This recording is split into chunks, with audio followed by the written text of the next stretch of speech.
안녕하세요. 얼마 전 이혼에 성공하고 드디어 법적, 정신적 정리가 완료된 싱글맘이자 돌싱인 30대 중반의 여성이에요. 이혼은 과정이 정말 힘들거든요. 애가 어려서 육아, 일, 이혼 과정까지 하려니 정말 몸이 두 개라도 모자랄 지경이었죠. 하지만 그 모든 일을 끝내고 나니 어찌나 후련하고 속이 시원한지. 일이 잘 해결되지 않았다면 저도 이렇게 즐거운 기분으로 이혼을 만끽하지 못했을 거예요. 한가녀와 남편이 어떻게 됐는지 궁금하신가요? 바람난 두 연놈들이 어떤 결말을 맞이하게 됐는지 자세히 알려드릴게요. 우선 저와 남편의 인연을 가장한 악연이 언제부터 시작됐는지부터 알려드려야겠네요. 저희의 악연은 초등학교 시절부터 시작해요. 저와 남편은 지방의 같은 초등학교를 졸업했거든요. 그 당시에 그리 친한 사이는 아니었지만 그래도 이름도 얼굴도 알만한 사이이긴 했죠. 한 번은 같은 반이 된 적도 있으니까요. 각자 다른 길을 따라 멀어졌다가 서울에서 그것도 같은 직장에서 만나게 된 너무나도 놀라운 우연이 연애로 발전됐어요. 그때 그것이 인연이 아니라 악연이라는 걸 알았어야 했는데 그때는 미처 몰랐어요. 그냥 이 인연이 너무 소중하고 마치 운명 같다는 생각만 했으니까요. 처음부터 남편이 천하의 나쁜 쓰레기 같은 인간은 아니었어요.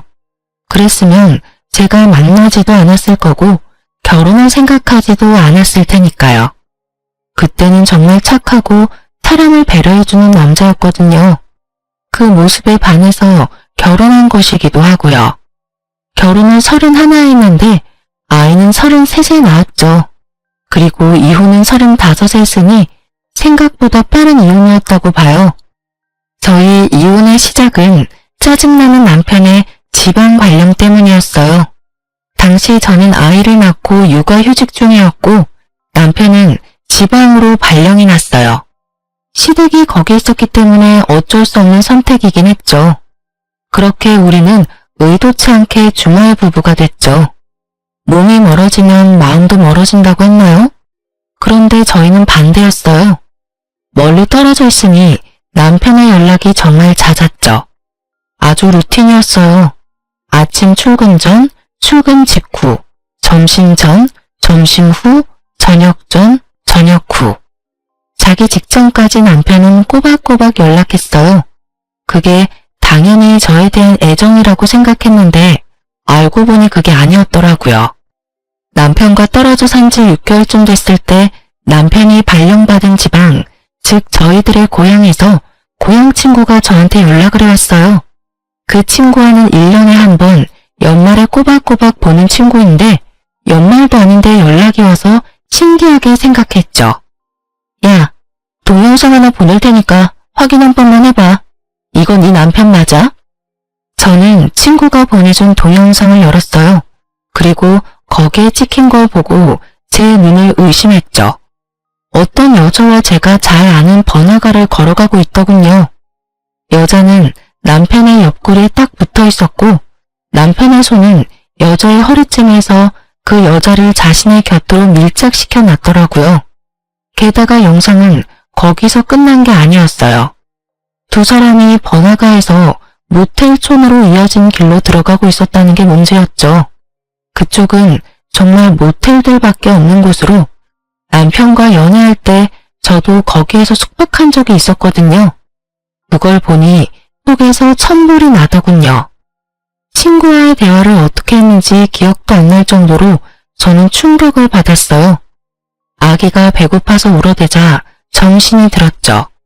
아이 젖을 주고 있는데 슬슬 화가 치밀어 오르더군요. 생각할수록 더 열받기 시작했어요. 그렇지만 마음속으로 그런 생각도 들었죠. 직접 본 게 아닌데 남편이 아닌 건 아닐까 하고. 그렇지만 남편의 소지품과 옷이 너무나 남편 것이어서 어떻게 해야 하나 고민하다가 결국은 확인만 해보기로 결정했어요. 주말마다 남편이 집에 올라오는데 남편이 올라오자마자 저는 아이를 남편에게 맡기고 급하게 나오는 척하며 이야기했어요. 자기야, 나 바쁜데 자기 차 좀 써도 돼? 지금 친구 아프대서 지금 바로 가야 돼. 그래 빨리 갔다 와. 근데 당신 차는 어쩌고? 내 차 퍼졌어. 그럼 좀 빌릴게. 그렇게 이야기하고 후다닥 내려와서 차를 몰았어요. 그리고 조용한 데 차를 세우고 블랙박스부터 확인했어요. 언제부터 그 여자와 만난 건지는 모르겠지만 남편은 분명 처음에는 블랙박스를 꼼꼼하게 지웠을 거예요. 그런데 시간이 지나면서 들키지 않는 걸 확인하고는 마음이 풀어졌는지 블랙박스는 지워지지 않았더라고요. 그리고 찾아냈죠. 두 사람의 불륜 현장을. 블랙박스에 고스란히 녹음이 다 되어 있더군요. 오빠, 이번에는 서울 안 가면 안 돼? 나랑 놀러 가자. 우리 여행도 제대로 못 다니는데. 나도 우리 예쁜이랑 같이 놀러 가고 싶지. 근데 와이프가 의심할 거야. 내가 못 간다고 하면 우리 엄마한테 전화부터 할걸? 그렇게 걸려서 우리 못 만나는 것보다는 조용하게 길게 가는 게 더 나아. 그래야 안 들키지. 오빠 마음이야 잘 알지. 날 얼마나 사랑하는지. 나도 오빠 정말로 많이 사랑해. 그래서 항상 같이 있고 싶다고. 그 여자만 아니면 우린 행복하게 사랑하며 살 수 있을 텐데. 정말 짜증나. 조금만 참아. 와이프랑 이혼만 하면 자기랑 같이 알콩달콩 살자. 약속이야? 그 대화가 바로 어제 저녁의 대화더라고요. 그 대화뿐만이 아니라 두 사람이 차 안에서 그런 짓을 하고 있는 것까지 다 녹음됐더군요. 누가 들어도 알 정도로 명백하게. 결국 저는 끝까지 다 듣지도 못하고 그 더러운 기분을 접은 채 블랙박스 영상을 폰으로 옮겼어요. 옮길 수 있는 장치를 다 가져왔거든요. 이렇게 바로 남편의 외도를 알아챌 수 있을 거라 생각하지 못해서 충격이 더 컸던 것 같아요. 남편과 이혼을 생각했다가 곧 지웠어요. 이혼은 최후의 수단이다. 최대한 아이를 위해서 끌어보자 그 생각이었죠. 그 여자가 나가 떨어져 준다면 남편을 제가 평생 단속하며 살면 될 거라고 그렇게 생각했어요. 그래서 흥신소에 부탁해서 그 여자 전화번호부터 알아냈어요. 그리고 그 여자에게 전화를 걸었죠. 모르는 번호인지 전화를 받지 않던 그녀가 5번의 통화 끝에 전화를 받았어요. 여보세요? 안녕하세요. 저 김현진 씨 와이프 되는 사람이에요. 저희 남편이랑 만나고 있는 거 확인하고 전화했어요. 남편이랑 관계 끊어주셨으면 좋겠어요. 제 말에 상간녀의 반응은 정말 뜻밖이었어요. 제 연락처 어떻게 알았어요? 이거 사생활보호법에 걸리는 거 알아요? 남편과 헤어져 달라는데 그게 중요해요. 그럼 사생활보호법으로 신고하던가요. 저도 상간녀 이혼 소송할 테니까요. 남편 유부남인 거 알고 만난 거 다 알고 증거도 있어. 그러니까 어디 한번 해보던지. 근데 생각할수록 어이가 없네. 방귀 낀 놈이 섞는다고 어디서 유부남한테 꼴이나 치는 년이 법을 따지게 됐는지. 어쨌든 저희 남편하고 당장 헤어져. 헤어지지 않으면 진짜로 소송할 거야. 이봐요. 남자가 바람피는 게 왜 내가 꼬리를 쳤다고 생각해요? 그쪽 남편이 날 너무 좋아해서 떨어지지 않는 걸 왜 내 탓을 하냐고요. 그렇게 남편 마음 돌리고 싶으면 그쪽이 잘하면 되잖아요. 저한테 전화해서 할 말은 아니죠. 내가 잘못한 게 뭐가 있는데요? 잘못한 게 차고 넘치는 사람한테 이런 이야기를 들으니 순간 말문이 턱 막혔어요. 무논리로 사람을 당하게 만드는 재주가 있더라고요. 그럼 지금 너한테 잘못이 없다는 거야? 야, 남자가 꼬리를 쳐도 유부남인 걸 알았으면 미리 손절을 했어야 할 거 아니야. 법적으로 내 남편이고 그 남자랑 너는 불륜을 저지른 사람들이라고. 너 진짜로 남편이랑 헤어질 생각 없어? 좋아. 그럼 내가 남편한테 너랑 헤어지라고 말할게. 만약 이번에 안 헤어지고 또 만나면 그때는 남편은 둘째치고 너만은 얼굴 들고 못 살게 만들어줄 거야. 알아들었어? 어디서 반말이에요? 어린 여자한테는 반말 칙칙해도 돼요? 예의도 모자라고 교양도 없는 주제에 그것도 본처라고 저한테 전화해서 갑질하는 거 진짜 한심하고 웃기거든요? 이야기 다 끝났죠? 이제 할 말 다 없죠? 그럼 끊을게요. 2번 다시 전화하지 마세요. 수신 거부 걸어놓을 거고 할 말 있으면 당신 남편 통해서 하세요. 아시겠죠? 정말 재수가 없으려니까. 상간녀는 그렇게 말하고 전화를 탁 끊어버리더군요. 정말 띵 받았어요. 남편과 헤어지라는 말에 저게 상간녀의 태도인가요? 상간녀들 뻔뻔하다더니 정말로 그렇더군요. 확답을 듣지 못한 저는 결국 남편에게 따졌어요. 당신 바람 피는 거 나 다 알아. 내가 그 상간녀한테 전화했는데 헤어지라니까 말 다 했으면 끊으래. 2번 다시 전화하지 말라고. 뭐? 상간녀? 나한테? 모르는 척 발뺌하려는 남편에게 동영상 보여줬어요. 블랙박스 영상도 보여줬죠. 이 정도면 발뺌할 생각 안 하는 게 더 낫지 않아? 내가 의심만으로 당신한테 이런 말 할 사람이야? 당연히 증거가 있으니까 이런 말 하는 거잖아, 인간아.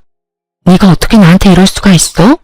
주말 부부한 지 얼마나 됐다고 거기서 여자를 만들어? 너 이런 사람이었어? 여태 내가 모르고 있었던 거야? 어? 말해봐. 너 무슨 의도로 그 여자랑 바람 피운 건데? 나랑 헤어지고 싶어서 그랬어? 여자를 만나고 싶었으면 이혼을 하자고 했어야지. 너 상간녀랑 있는 걸 우리 부모님이 봤으면 즉시 시댁에 연락 가는 거 알지? 그러니까 당신은 결정해. 그 여자 선택할 거면 나랑 이혼하고 날 선택할 거면 그 여자랑 헤어져. 그리고 내가 장담하는데 나는 절대로 나한테 불리한 이혼은 안 해줄 거야. 당신이 유책 배우자고 원인이 당신한테 있으니까. 특히 아이하고 집은 절대 포기 못하니까 잘 선택하라고. 제 말에 남편이 무릎을 꿇더군요. 여보, 그런 게 아니고 주말 부부다 보니까 나도 모르게 그렇게 됐어. 그 여자랑은 깨끗하게 헤어지고 절대로 바람피지 않을게. 그러니까 이혼은 넣어도 내가 정신 잘 차릴게. 응? 그 말 내가 믿어도 돼? 그 싸가지 없는 상간녀한테 헤어지자고 지금 당장 내가 보는 눈앞에서 연락해서 말해. 그리고 나 당신이 그 여자랑 헤어졌다 하더라도 매 순간순간마다 당신 지켜볼 거야. 두 사람 다시 만나는지 아닌지 확인할 거라고. 알아들었어? 제 말에 남편이 고개를 끄덕이며 상간녀에게 전화해서 헤어지자고 말하더군요. 스피커폰으로 상간녀가 그러더군요. 오빠 마음이 안 그런 거 나 알아. 그 여자가 오빠 털어대니까 나한테 헤어지자는 거지? 조용해지면 다시 연락해. 난 오빠랑 다시 만날 수 있으면 그런 여자 상관 안 해. 그 말에 저도 모르게 꽥 소리쳤죠. 야, 적당히 해라. 내 남편이고 너하고 헤어지겠다잖아. 진짜 미친년 아냐? 당신도 이런 여자를 좋다고 만났어? 도대체 이런 여자 어디가 좋아서 바람을 핀 거야? 결국 화를 내는 제 모습에 남편이 황급히 그만하라며 상간녀에게 소리치고 2번 다시 연락하지 않을 거라고 하고 전화를 끊었죠. 남편은 상간녀를 끊었지만 상간녀는 남편을 끊을 것처럼 보이지 않더군요. 상황이 이렇게 되니 해결이 되다만 느낌이었어요. 그래서 저는 그날 이후 남편에게 말없이 자주 친정에 내려갔어요. 남편이 발령받은 곳이 친정과 가까운 곳이었거든요. 그곳에 있으면 남편 감시하기 딱 좋을 것 같아서 남편에게 말도 없이 불쑥불쑥 남편 회사 앞으로 찾아갔죠. 시댁과 가깝기도 하니 이유도 만들기 쉬웠거든요. 부모님들한테는 남편이 바람핀 걸 이야기하지 않았으니 어떤 것이든 이유를 만들어서 내려왔어요. 그렇게 조용한 날이 이어졌어요. 남편도 그 여자를 만나는 것 같지도 않고 더 이상 여자 그림자도 없어 보였죠. 일 끝나면 시댁에서 자고 아침에 출근하고 거의 그런 식으로 성실하게 일하고 있더군요. 별다른 의심의 소지가 없어서 마음을 좀 풀려던 때에 저는 시댁에 갔다가 남편의 세컨드폰에 대해 알게 됐거든요. 김장김치를 가지고 가라는 말에 겸사겸사 시댁에 들린 거였는데 어머님이 저한테 핸드폰을 하나 주더군요. 자세히 보니 남편이 이전에 쓰던 폰이더라고요. 당시에 최신 폰을 산 지 3개월 정도밖에 되지 않았어요. 그래서 어머님께 이건 남편 예전 폰이라고 이야기해드렸어요. 그런데 어머님이 이상한 소리를 하더라고요. 남편이 그 전화기를 매일 저녁마다 붙들고 산다고요. 근데 오늘은 잊어버리고 갔다고 그러더군요. 혹시나 하는 마음에 전화기를 들었는데 역시나 잠금이 걸려 있었어요. 어떻게 할까 고민하다가 생각 없이 남편의 지금 패턴을 그대로 그렸어요. 그런데 바로 열리더군요. 남편이 이 폰을 시댁에만 두고 집에 들고 오질 않으니 별 생각 없이 자기 패턴 그대로 놔둔 거였어요. 그리고 그 폰은 판도라의 상자였어요. 오로지 그 상간녀와 통화하고 사진 찍고 동영상을 기록하는 용도로 쓰이는 폰. 사진이며 통화며 온통 그 여자로 도배되어 있었어요. 그리고 그 와중에 상간녀와의 문자 메시지는 더욱 충격적이었어요. 오빠, 난 그 여자랑 소송하는 거 무섭지도 않아. 소송하고 나면 오히려 더 편하게 만날 수 있잖아. 위자료만 내면 내가 오빠 만나도 법으로 강제할 수 없어. 그 문자를 보는데 저는 배신감을 감출 수 없었죠. 이것들이 끝까지 가보자는 건가 하는 마음이 들면서 이번에야말로 절대 용서하지 않겠다는 생각이 들었죠. 저는 결국 전화로 완만히 해결하자는 생각을 접고 직접 찾아가기로 했어요. 주소는 그때 알아본 그대로였거든요. 상간녀가 집에 오고 있더군요. 영상으로 보던 것보다 더 어린 여자였어요. 목소리로 듣던 것보다 더 싸가지 없어 보였고요. 제가 앞에 서자 띠껍게 쳐다보며 뭐야? 이런 표정이었죠. 저 김현진 씨 와이프예요. 우리 이야기 좀 할까요? 아, 당신이 그 유명한 와이프예요? 아주 남편을 쥐잡듯이 잡으면서 눈치 보며 살게 만들었다는 그? 내가 내 남편을 쥐잡듯 하든 눈치 보게 만들든 그게 너랑은 관계없잖아요? 우리 남편이랑 헤어지라고 했는데 계속 만나고 있더라고요.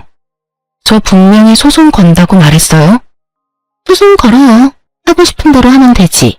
뭐하러 여기까지 와서 시간 낭비해요? 난 오빠랑 헤어질 생각 없어요.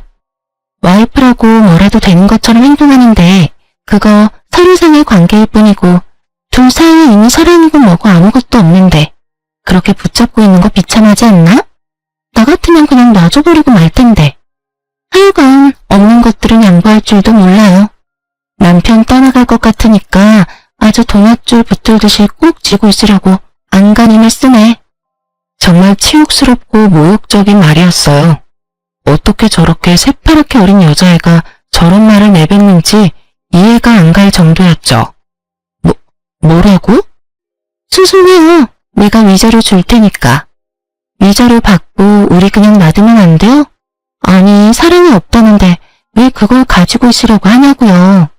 우리들 만나는 거 방해하지 말고 아줌마는 아줌마 인생 찾아가요.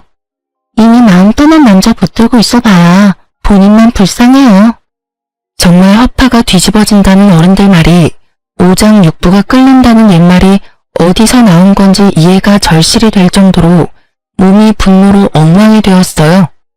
열이 머리 끝까지 오르고 입이 바짝바짝 마르며 말도 안 나왔어요. 상간녀는 그렇게 이야기하고는 바로 자리를 뜨더군요. 그때 상간녀 뒷모습을 보면서 도는 생각이 뭐냐, 너 죽고 나 죽자였습니다. 그렇게 저는 그날 이후로 상간녀의 폰으로 매번 남편과 헤어지라는 문자를 보냈어요. 아침, 점심, 저녁 시도 때도 없이 문자를 보내서 그런지 그 뒤부터는 제 전화를 수신 차단했는지 아예 반응조차 없더군요. 그래서 주변 사람들 전화기까지 빌려서 문자를 보냈더니 결국 저한테 문자가 왔어요.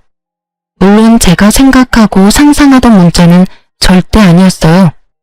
계속 문자 보내고 전화하면 스토커로 신고하겠습니다. 정말 싸가지도 없고 생각도 없는 그 문자에 저는 열이 뻗을 대로 뻗었지만 제가 할 수 있는 건 상간녀 소송 하나뿐이었어요. 집안에 일이 많아서 시작도 못하겠더라고요.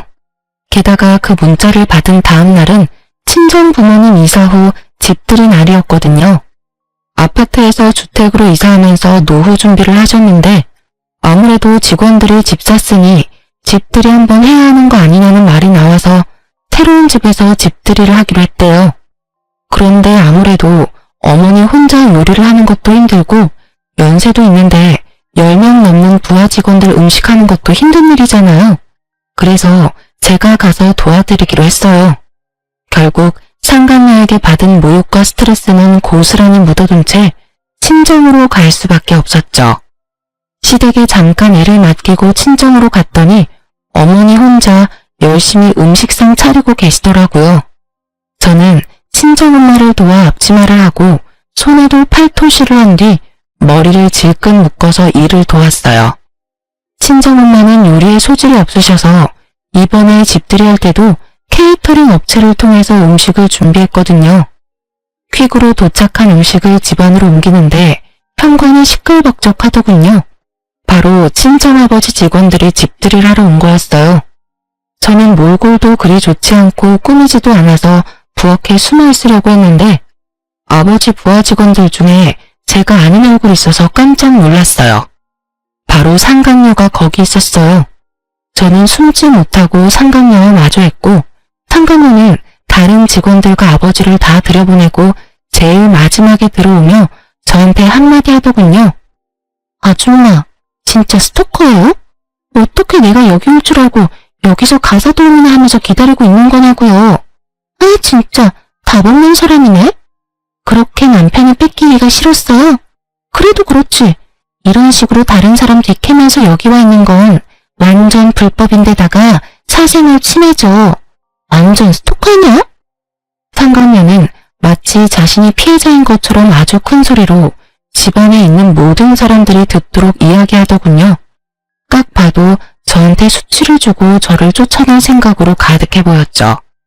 그리고 상간녀 의도대로 직원들이 하나둘씩 나와보더라고요. 이런 식으로 아버지 직장 동료들과 마주하게 될 줄 몰랐는데 상간녀는 제가 이 집에 그저 자기를 쫓아온 거라고 생각했는지 눈 하나 깜짝 안 하고 거짓말을 줄줄 읊어대더라고요. 진짜 선배, 이 여자 스토커예요. 제 남자친구가 헤어지자고 했는데도 절대 못 헤어진다면서 쫓아다녀요. 게다가 남자친구뿐만이 아니라 저한테까지 와서 이렇게 스토커 짓하고 문자도 매일 보내고 정말 무서워 죽겠어요. 저는 팔짱 끼고 그 이야기를 고스란히 듣고만 있었어요. 상간녀 큰 소리에 나와본 친정아버지와 어머니도 당황스러워하긴 마찬가지였죠. 게다가 직원들이 수근거리며 저를 보며 그러더군요. 스토커는 경찰에 신고해야 하는 거 아니야? 부장님, 이 사람 여기서 어떻게 일하게 된 건지 말씀 좀 해주세요. 아버지가 당황해할 때 제가 상간녀와 아버지 회사의 직장 동료들을 향해 말했죠. 스토커요? 제가 왜 스토커예요? 이 집 딸이 저인데. 당신 부장님 딸이 저예요. 부장님한테 물어보세요. 오늘 집들이 한다는데 일손이 모자란다고 해서 잠시 친정에서 도와주고 있었는데 스토커라는 소리를 들을 줄 몰랐네요. 거짓말도 눈 하나 깜짝 안 하고 진짜 잘하네요. 그쵸? 제 말에 상간녀 표정이 순식간에 휙 가더군요. 저를 스토커로 몰며 피해자인 척할 때와는 전혀 다르게 당황한 표정이었죠. 직원들도 모두 당황해서 서로 수근거렸어요. 직장에 뭐라고 했는지 안 봐도 화나더군요. 분명히 자기가 피해자인 양 이야기했었겠죠. 그렇지만 이제 모두가 진실을 알게 됐잖아요. 자기 과실로 인해서. 직장 사람들 다 보는 데서 나를 완전 까고 싶었나 본데 의도대로 안 돼서 어떡해요? 그리고 설사 내가 스토커라고 한들 당신은 내 남편이랑 바람 폈으니 법적 상간녀인데 당신이 나한테 그랬잖아요. 헤어지랬더니 도리어 소송 걸라고 그랬나? 뻔뻔하게 나오는 상간녀 뒤캐는 게 뭐 그리 잘못한 일일까 싶네요. 저 몸이 안 좋아서. 이 상황이 자기한테 안 좋게 돌아간다는 걸 안 상간녀가 튀려고 준비할 때 저는 상간녀 두 팔을 붙잡고 못 가게 막았어요. 우리 할 말 있잖아요. 이대로 나 스토커로 만들어 놓고 가면 무고죄로 신고할 거예요. 그리고 명예훼손죄도 추가로 소송 걸고요. 이렇게 사람이 많은 데서 어떻게 저한테 스토커라고 할 수 있죠? 그리고 당신 남자친구 나한테 헤어지자고 한 적 없거든요? 도리어 처음에 두 사람 불륜 걸렸을 때 남편이 당신하고 헤어진다고 약속했었는데 소설 진짜 잘 쓰시네요. 안 그래요? 모든 사람이 알아듣도록 저는 상간녀에 대해 다 까발렸어요. 그리고 얼마 전에 저한테 그랬죠. 상간녀 소송하고 위자료 지급하고 나면 제발 둘이 서로 사랑하게 해달라고. 저한테 남편 놔달라고 했던 거 기억나요? 그때 어이없어서 답변을 못했는데 답변해줄 테니까 좀 기다려요. 당신 남자친구이자 내 남편도 불러야 하거든요. 저는 남편에게 친정으로 오라고 전화를 걸었고 남편은 아무 의심 없이 알겠다 하더군요. 그리고 친정아버지와 어머니는 상간녀의 존재에 완전히 충격을 받은 모습이었어요. 특히 아버지가요. 하긴 자기 부하 직원이 사위와 불륜 사이라는 게 정말 어이없게 느껴지셨겠죠.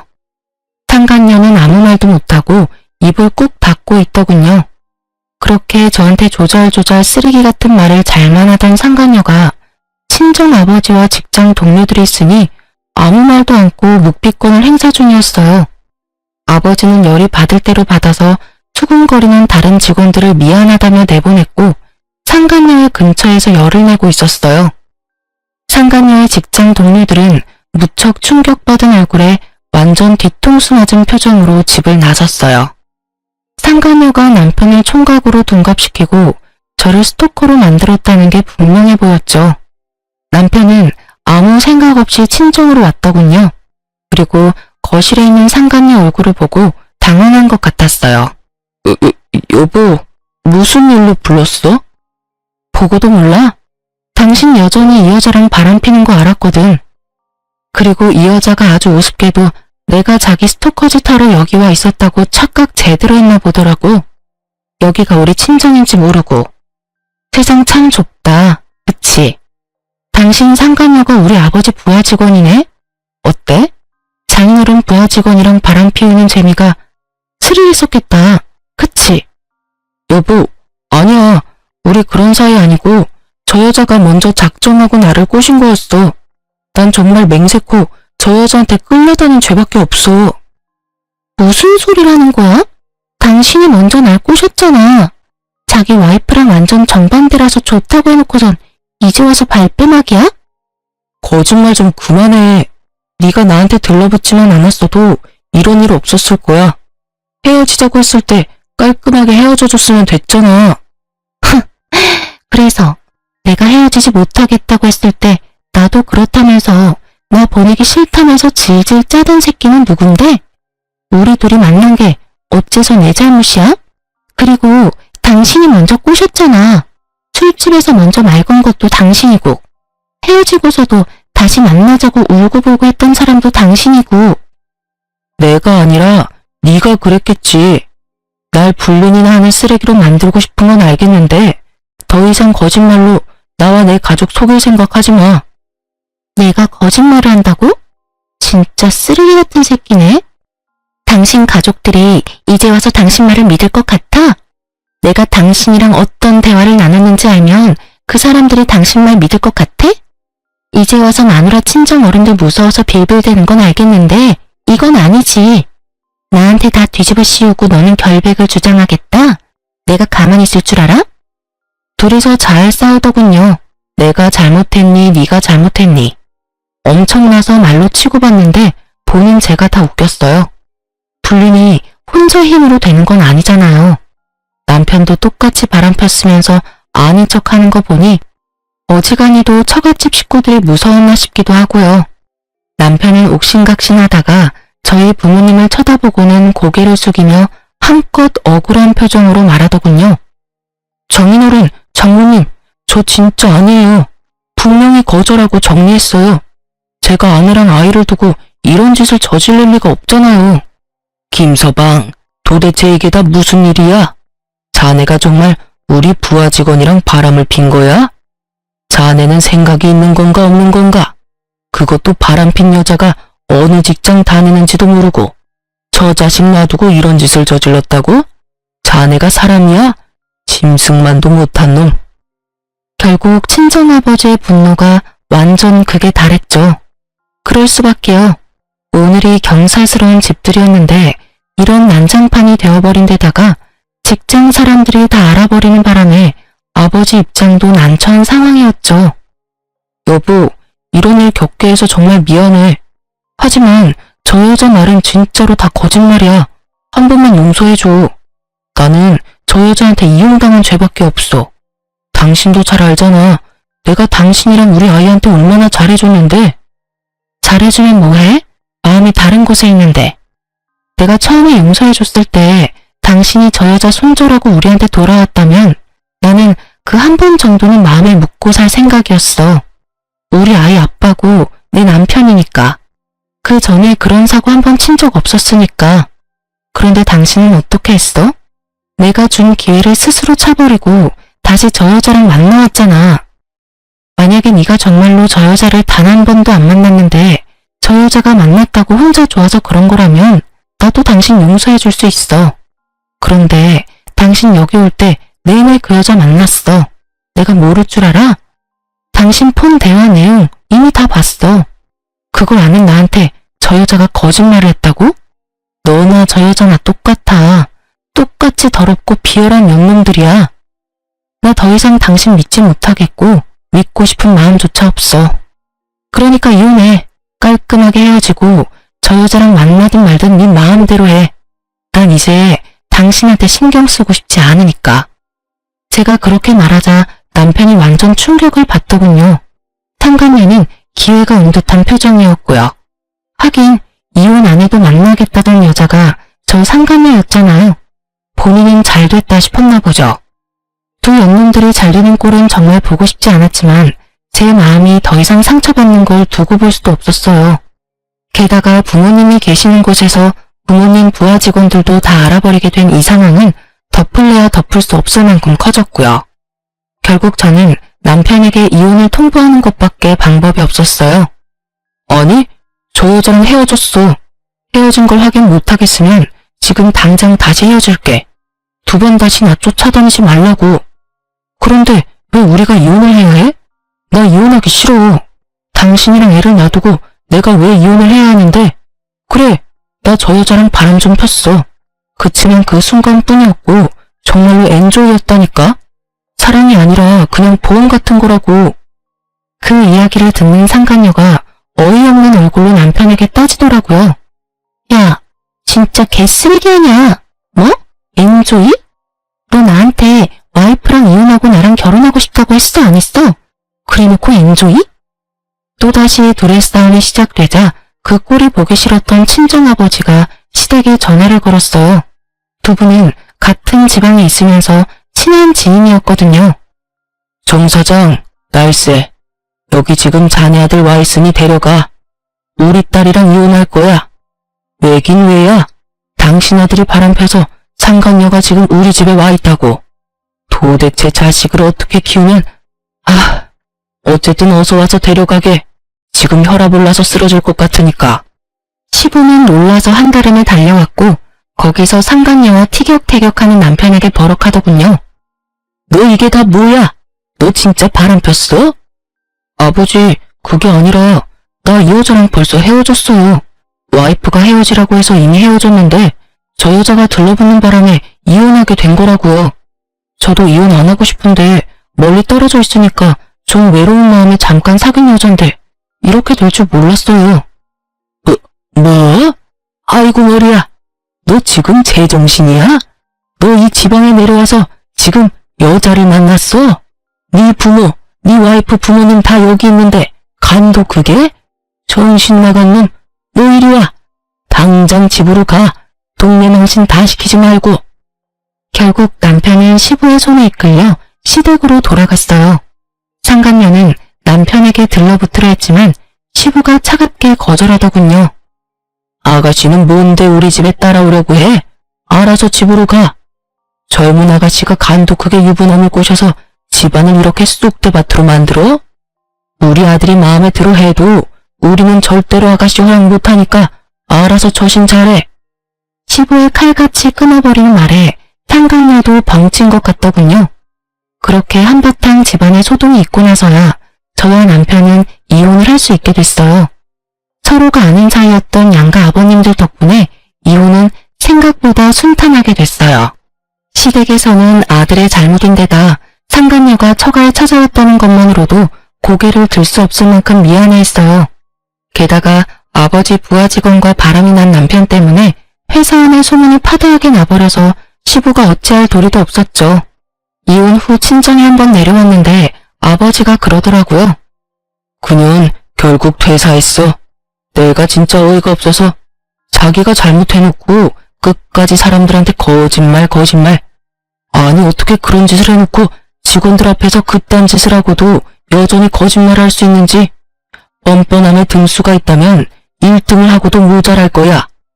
드물게 사랑을 탓하는 말을 하는 아버지를 보면서 죄송한 마음이 먼저 들었어요.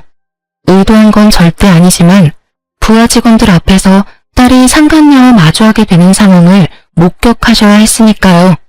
게다가 그 뒤에 수습부터 회사 안에 난 소문까지. 제가 해야 할 일들을 아버지가 했다는 생각이 들어서 면목이 없었거든요.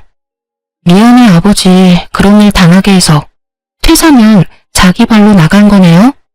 절대로 안 나가려는데 온 회사의 소문이 다 난 데다가 여전히 거짓말하면서 사람들한테 자기 믿어달라면서 들러붙는 거야. 뭐라고 했다더라? 내 딸이 자기를 괴롭혀서 어쩔 수 없었다나?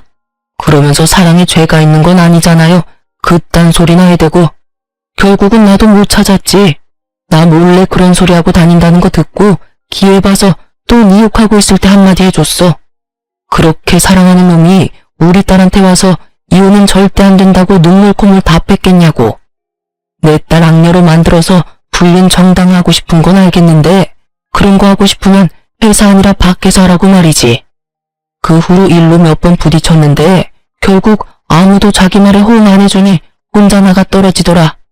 주변 사람들한테까지 따돌림 당하고 나니 직장에 있을 수가 있었겠어? 여전히 입만 살아서 당당하고 떳떳하게 행동했나 보더라고요. 사람은 역시 변하지 않나 봐요. 그렇게 아버지께 상간녀의 퇴사 소식을 듣고 나서 상간녀가 전 남편 회사에서 기웃거린다는 소문이 들려왔어요.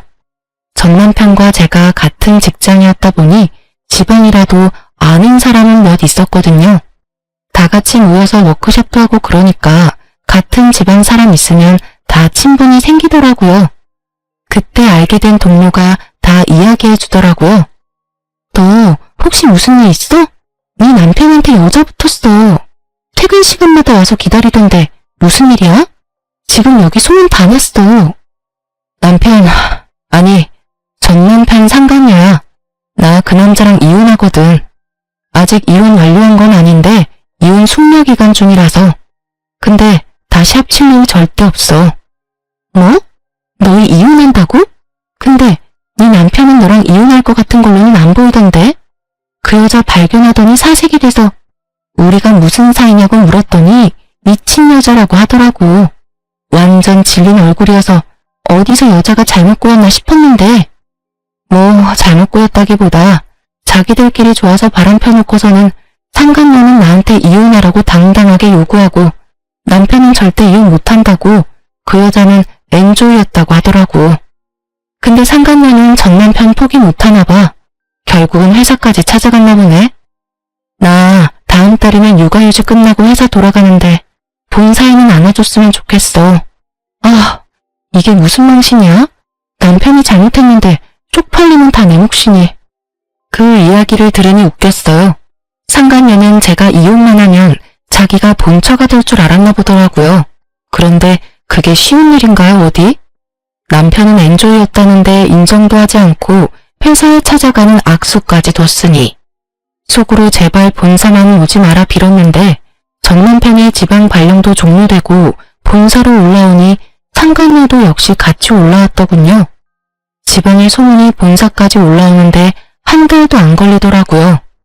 아는 사람은 아는 우리의 이혼 소식을 몰랐던 사람들도 상간녀의 등장으로 모두 알게 됐어요. 사람들은 모두 저에게 괜찮냐고 물어봐줬고요. 누가 봐도 이 상황에서 피해자는 저고 가해자는 전 남편과 상간녀였잖아요. 결국 온 회사의 소문이 다 난 상간녀와 남편의 행동에 남편은 견디지 못하고 퇴사를 했다고 하더라고요. 육아휴직 후 복귀한 저와 남편은 회사에서 몇 번 마주쳤는데 그때마다 끈질기게 이혼하고 싶지 않다고 말하길래 다 개무시했고요. 결국 저한테 기댈 수도 없고 회사에서도 이미 소문 다 나서 퇴사하고 지방으로 내려갔다고 하더라고요. 근데 웃긴 건 퇴사하던 날부터 한 일주일 정도 상간녀가 회사 앞에서 전 남편을 기다리고 있더라고요. 결국 전 남편 못 찾으니 퇴근하는 저까지 붙들고 묻더라고요. 어디로 빼돌렸어요? 둘이 재결합하는 건 아니죠? 나한테 상간녀 소송해놓고 위자료만 받고 둘이서 합치기만 해봐. 합칠 생각 추호도 없고 그 사람이라면 벌써 일주일 전에 퇴직서 내고 나갔어. 가만 보니 둘이 잘 되는 것도 아닌 것 같은데 이혼해줬으면 적어도 내 눈앞에 띄지는 말아야지. 어이가 없어서 그걸 왜 나한테 물어봐? 그 말 듣더니 사색이 된 상간녀가 후다닥 뛰어가더군요. 그 꼴을 보니 어찌 그리 통쾌하던지. 그렇게 믿고 따르던 전 남편이 자신을 버릴 줄을 일주일이나 모르고 있는 걸 보니 두 사람 사이도 답이 나오더군요. 친정아버지 말을 들으니 전 남편은 본사에서 퇴사 후 고향인 지방으로 내려와 시아버지와 함께 한우차를 몬다고 하더군요. 그런데 더 웃긴 건 상간녀가 그걸 또 어떻게 알고 전 남편을 쫓아왔다고 하더라고요. 본인 일자리 찾아가면 좋을 텐데. 하긴 알아보니 이미 그쪽 계통으로는 소문이 다 퍼져서 새 직장 갖기는 힘든 것 같더라고요. 그것도 본인이 그렇게 만든 거니까요. 자기 탓이죠. 자기 팔자 자기가 열심히 꼬아댄 거 누구 탓을 하겠어요? 게다가 그 상간녀도 정말 보통이 아닌 게 전 남편만 있으면 지구 끝까지 달려갈 기세더라고요.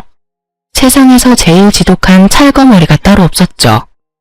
결국 전 남편이 그 상간녀 상대로 접근 금지 신청까지 시켰다는 이야기 듣고는 배꼽 빠지도록 웃었어요.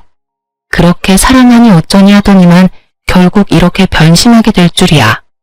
10길 물속은 알아도 한 길 사람 속은 모른다더니 전 남편도 상간녀도 상대가 저런 사람인 걸 모르고 만났다는 게 더 웃겨요. 상간녀가 저한테 스토커라고 몰아붙이더니 보세요. 지금은 누가 스토커인지 모를 정도잖아요. 어쨌든 이혼 후에 가장 크게 웃었어요. 둘이 이렇게 잘 못 산다는 걸 알고 나니 마음이 개운한 것이 이혼하길 잘했다는 생각이 들어요. 이혼을 하고 힘들지 않은 건 아니지만 이혼하지 않았다면 더 힘든 것이 당연했을 거라는 생각이 들었어요. 싱글맘으로 살다 보면 정말 너무 힘든 일이 많거든요. 그럼에도 불구하고 그때로 다시 돌아간다면 절대로 지금과 다른 선택을 하지는 않았을 거예요. 좀 더 신중하게 행동하기는 했겠지만요. 서투른 사연 봐주셔서 감사합니다. 모두 행복한 시간 보내세요.